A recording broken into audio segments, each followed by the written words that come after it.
Hi friends, welcome back to my channel.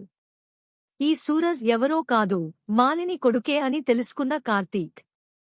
అది ఎలా జరగబోతుందో ఈ రివ్యూలో తెలుసుకుందాం. సూరజ్ మరియు జ్యోత్స్న ఆఫీస్కి వచ్చి ఒకరితో ఒకరు గొడవ పడుతూ ఉంటారు.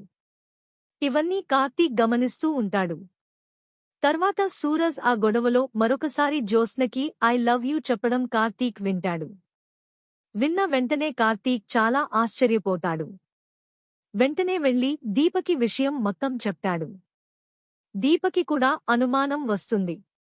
జ్యోత్స్నని సూరజ్ ప్రేమించడం ఇద్దరికీ అనుమానం వచ్చేలా చేస్తుంది.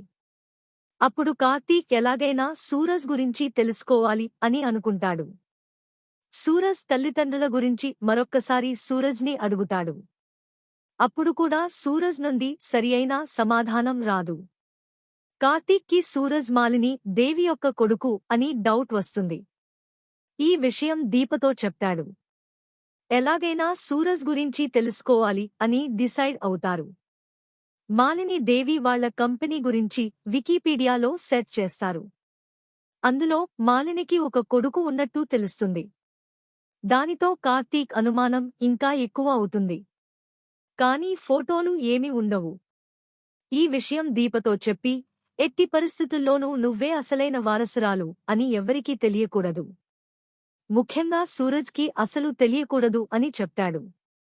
ఎందుకు బావా అని కార్తీక్ని దీప అడుగుతుంది.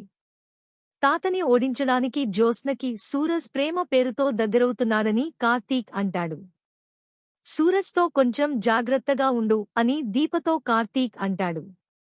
సూరజ్ గురించి అన్ని విషయాలు తెలిసే వరకు ఎట్టి పరిస్థితులలోనూ నువ్వే వారసురాలు అని తెలియకూడదు అని చెబుతాడు. ఇప్పటి నుండి సూరజ్ వివరాలు అన్నీ నేను ఎలాగైనా తెలుసుకోవాలి అని గట్టిగా నిర్ణయించుకుంటాడు. ఇంతకీ సూరజ్ ఎవరో కార్తీక్ తెలుసుకుంటాడా? రాబోయే ఎపిసోడ్స్లో ఇదే జరగబోతుంది. మీకు డైలీ అప్డేట్ కోసం మా ఛానల్ని సబ్స్క్రైబ్ చేసుకోండి. అలాగే మా వీడియోని కూడా ఒక లైక్ చేసి మమ్మల్ని ఎంకరేజ్ చేయండి.